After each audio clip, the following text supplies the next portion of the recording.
नमस्कार मित्रों, एक बार फिर से आपका स्वागत है हॉक फीड न्यूज में। बड़ी खबर इस वक्त, कोर्ट ने कंगना रनौत मामले में उद्धव ठाकरे सरकार को तगड़ा झटका दिया है और यह जबरदस्त आदेश सुना डाला है। अब से कुछ देर पहले बॉम्बे हाई कोर्ट में सुनवाई पूरी हुई और सुनवाई पूरी होने के बाद कोर्ट ने अपना फैसला सुना दिया है।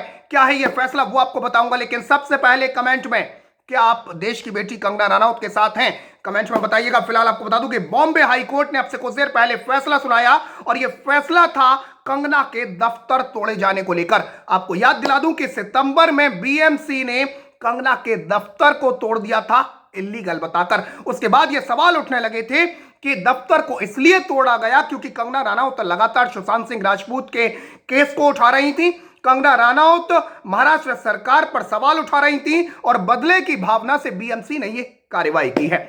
इस मामले में कोर्ट तक मामला पहुंच गया था दफ्तर को तोड़े जाने को लेकर। और दूसरी तरफ अब आपको बता दूं कि बॉम्बे हाई कोर्ट का फैसला आ गया है। बॉम्बे हाई कोर्ट के फैसले के मुताबिक कंगना के दफ्तर में हुए नुकसान का मूल्यांकन किया जाएगा, यानी मापा जाएगा कि कितना नुकसान हुआ है। और कोर्ट ने साफ कहा कि कंगना द्वारा तोड़फोड़ में हुए नुकसान के बयान का वो समर्थन नहीं करता है। और साथ ही साथ कोर्ट ने यह भी कहा कि बीएमसी ने बदले की भावना से यह कार्रवाई की है, यानी सीधे सीधे बीएमसी के गाल पर करारा तमाचा।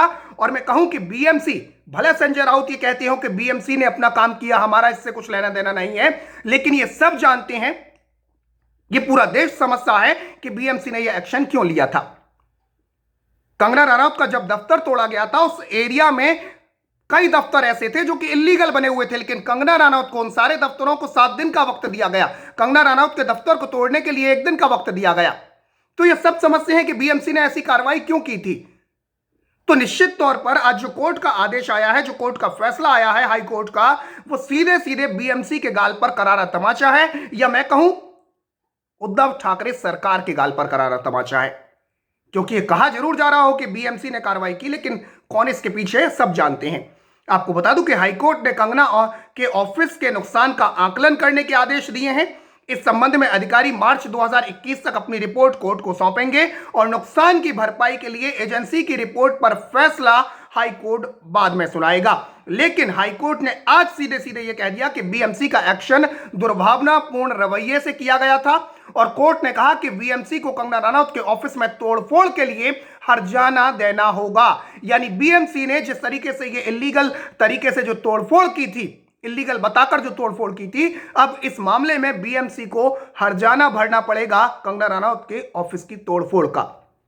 आपको बता दूं कि जस्टिस एस.जे. कैथावाला और आर.आई. छागला की बेंच ने इस मामले में फैसला सुनाते हुए कहा कि जिस तरह से यह तोड़फोड़ की गई थी वो अनाधिकृत था। बंगला अनाधिकृत नहीं था, यह तोड़फोड़ अनाधिकृत थी। ऐसा गलत इरादे से किया गया था। यह याचिकाकर्ता को कानूनी मदद लेने से रोकने का एक प्रयास था और अदालत ने अवैध निर्माण के बीएमसी के नोटिस को भी रद्द कर दिया है। यानी कोर्ट ने सीधे सीधे गाल पर कहते हैं ना कि करारा तमाचा जड़ा है, यह सीधे सीधे वो है। अब समझ नहीं आता कि संजय राउत उद्धव ठाकरे की भद्द पिटवा रहे हैं या उद्धव ठाकरे बाला साहब ठाकरे की कमी कमाई इज्जत की भद्द पिटवा रहे हैं। यह आज हाईकोर्ट के आदेश के बाद समझ नहीं आ पा रहा है। आपको बता दूं कि संजय राउत और कंगना रनौत के बीच जुबानी जंग चली थी, जिसमें संजय राउत ने कंगना रनौत को हरामखोर तक बता डाला था। हालांकि बाद में उन्होंने कहा कि हरामखोर का मतलब नॉटी होता है। तो लोगों ने सोशल मीडिया पर सवाल किया कि क्या आप यही हरामखोर शब्द का इस्तेमाल अपने घर पर जाकर या उद्धव ठाकरे के घर पर जाकर कर सकती हैं, क्योंकि इसका मतलब तो नॉटी होता है। हालांकि बाद में यह जुबानी जंग चलती रही, जुबानी जंग बंद हो गई, लेकिन बीच में बीएमसी ने जिस तरीके से 10 सितंबर को कंगना रनौत के पाली हिल के दफ्तर को तोड़ा, उससे कई सवाल खड़े हो गए।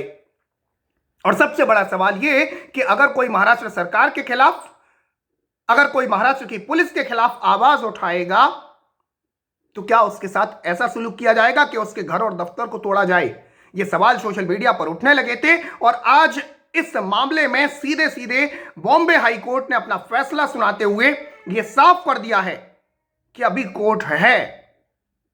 आपको बता दूं कि इससे पहले अर्नब गोस्वामी मामले में कोर्ट ने करारा तमाचा जड़ा महाराष्ट्र सरकार के गाल पर और महाराष्ट्र पुलिस के गाल पर।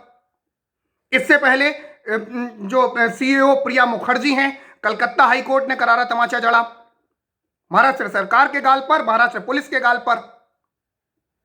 और अब कंगना रनौत मामले में सीधे सीधे बीएमसी की कार्रवाई को बदले की कार्रवाई बताया, बीएमसी से हट जाने लेने की बात कही और साथ ही साथ नुकसान का मूल्यांकन भी किया जाएगा। तो आज बॉम्बे हाईकोर्ट ने अब से कुछ देर पहले यह फैसला सुनाया और कंगना के दफ्तर के तोड़फोड़ के मामले में सीधे सीधे बीएमसी की कार्रवाई को बदले की भावना से की गई कार्रवाई बताया है। इसे मैं कह सकता हूं कि कंगना की एक बड़ी जीत, इसे मैं कह सकता हूं। और आपको बता दूं कि दूसरी तरफ कंगना रनौत का ट्वीट भी इस पर आया है और सीधे सीधे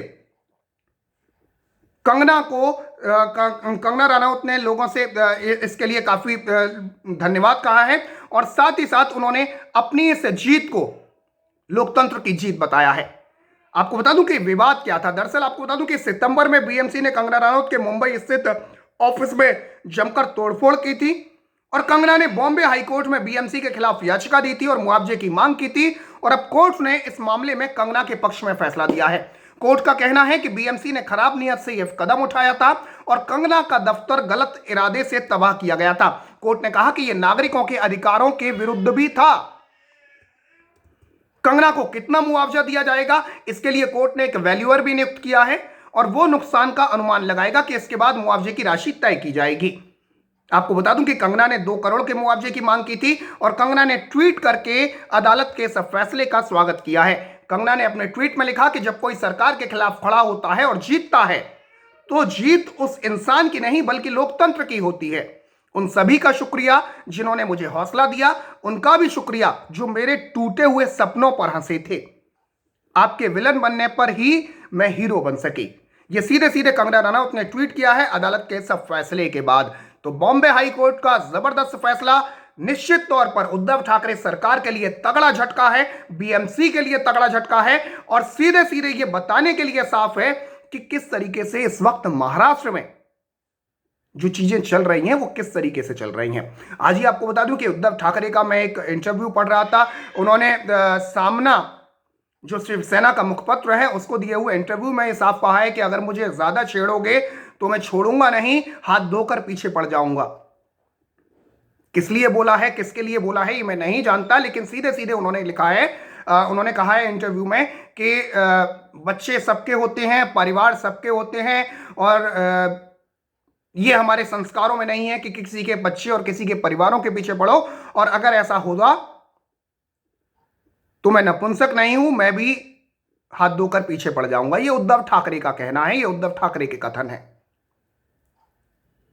आपको बता दूं कि सोशल मीडिया पर लगातार सवाल उठते रहते हैं। सुशांत सिंह मामले में जिस तरीके से सवाल उठाए गए, उद्धव ठाकरे सरकार पर पहले पालघर, उसके बाद सुशांत सिंह, उसके बाद कंगना रनौत, उसके बाद अर्नब गोस्वामी, तो ये लगातार सवाल उठाए जाते हैं और शायद इन्हीं सब सवालों से आहत दिखे उद्धव ठाकरे। खैर, अब सीधे सीधे अर्नब गोस्वामी के बाद सीधे सीधे कंगना रनौत मामले में भी उद्धव ठाकरे सरकार की करारी हार हुई और दूसरी तरफ कंगना रनौत की करारी जीत। तो फिलहाल के लिए इतना ही। जय हिंद, जय भारत, नमस्कार।